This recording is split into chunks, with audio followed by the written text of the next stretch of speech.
In the 1950s, Soviet excavations at Olbia on the Black Sea uncovered a group of roughly rectangular bone plates, 3 of which are dated to the 5th century and bear the following legends. Life.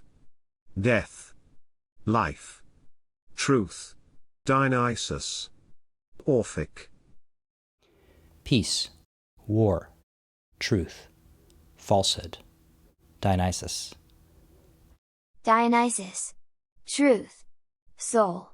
These shards probably were membership tokens, symbolizing participation in common sacrificial rites and gatherings. The markings on the tokens reflected some sort of motto or dogma of metempsychosis, the transmigration of souls. But why are Orpheus and Dionysus linked together? The history of the teachings of Orpheus is hopelessly confused and complicated. But Orpheus and his influence is hard to ignore. Orpheus's myths are defined by the magical power of music and song. Everything, even animals, plants, and inanimate nature, are beguiled by his song. A common interpretive route into the essence of Orpheus is to see him as a shaman-type figure, introduced to the Greek world from Thrace or even further north. The shaman's characteristic feature is his ability to work himself into an altered state of consciousness, like a trance. In this state, his spirit leaves his body and undertakes journeys and adventures beyond the reach of ordinary humans. Like Orpheus, he can control the natural world and sometimes can countermand death itself. He alone can see and deal with souls and spirits. The shaman performs and reports his adventures at ritual gatherings and festivals with songs, mimetic dancing, fits, trances, and vociferations. Orpheus is a musician and a poet with the power to charm, persuade, and convince. Through his journey to the underworld, the Greek word for this is katabasis, his poetry contains knowledge. He is a prophet with teachings to bring to the world of the living. After the death of his wife Eurydice, Orpheus descends into the underworld in order to lead her out. With the help of his music, he's able to soften the opinion of the gods of the underworld and receives Eurydice back. However, he may not turn around to face her before reaching the upper world. But when Orpheus disobeys this commandment, Eurydice must return to the underworld. Orpheus's death is always bloody. According to some accounts, after Eurydice's death, Orpheus turns away from sex with women, and for this reason, he is torn apart by angry Thracian maidens. According to other traditions, Orpheus is killed by lightning from Zeus because of forbidden teachings divulged in his mysteries. After being ripped from its body, the head of Orpheus tumbles down to the sea and is washed to the island of Lesbos, where Orpheus's temple and oracle is consecrated. According to another version, in the mountains of Thrace, a snake emerges from the severed head of the singer. Orpheus is especially likened to Pythagoras because of the similarity of their ascetic leanings and beliefs about the afterlife, namely the transmigration of souls. We actually hear that Pythagoras published his own writings and books under the name of Orpheus. The knowledge that Orpheus brings back from the underworld, very often but not always, relates to the worship of Dionysus.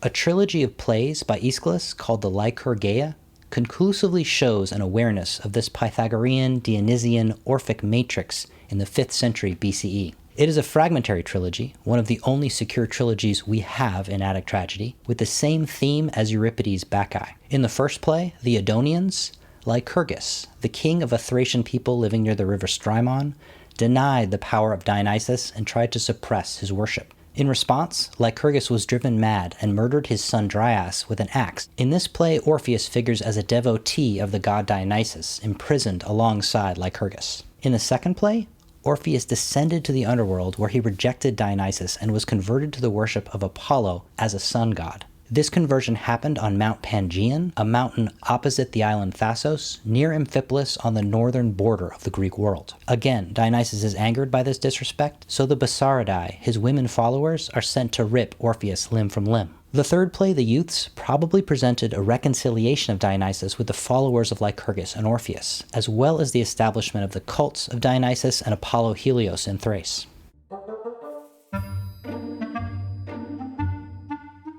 Was there a coherent movement called Orphism, or was it just a hodgepodge of mixed-up ideas? In his Republic, Plato mentions a class of priests who go about preaching salvation in the name of Orpheus.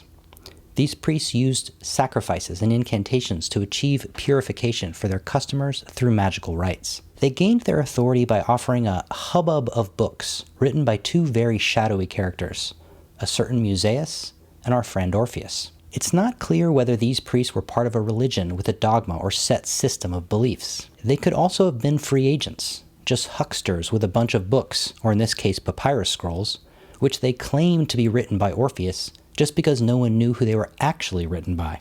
In other words, it's very possible that Orpheus was simply a convenient peg to hang a collection of disparate scatological, theogonic, ascetic material on, and not a real person. Not the flesh and blood founder of a religion in any case. Radcliffe Edmonds characterized this debate as panorphism versus sceptic. W.C.K. Guthrie is a panorphist. According to this viewpoint, Orphism is a coherent mystery religion with precepts and a dogma. The term Orphics is thus the proper term for adherents to this religion. In the other corner, M.L. West is a skeptic. According to West, Orphism is simply the name you give to all the random poems which were said to be by Orpheus. Here, there is no coherent religion or dogma about the transmigration of souls, the afterlife, asceticism, or anything else. Just a grab bag of Greek religious thought. For West, the term Orphics is a misnomer. The only works to survive complete are the Orphic Argonautica and a corpus of 87 hymns which center around Dionysus. The dating of these poems is contentious, but the consensus is that they were not composed before the 2nd century CE. The most influential, important, and cited of all of these is the Hieroi Logoi, or the Holy Books, written in 24 so-called rhapsodies. Under the Roman Empire, it was called the Rhapsodic Theogony, and it was the Theogony, the main Theogony. The Rhapsodic Theogony is a pantheistic, allegorizing theogony, or birth of the divinities, birth of the world, and it describes the creation of the universe. The history of the teachings of Orpheus is hopelessly confused and complicated. His teachings are constantly conflated with those of Pythagoras. Metempsychosis, the transmigration of souls, is the most prominent example, but there are many others, including vegetarianism. However elusive he has proved to be a fascinating puzzle for ancients and moderns. Thank you very much. Bye-bye.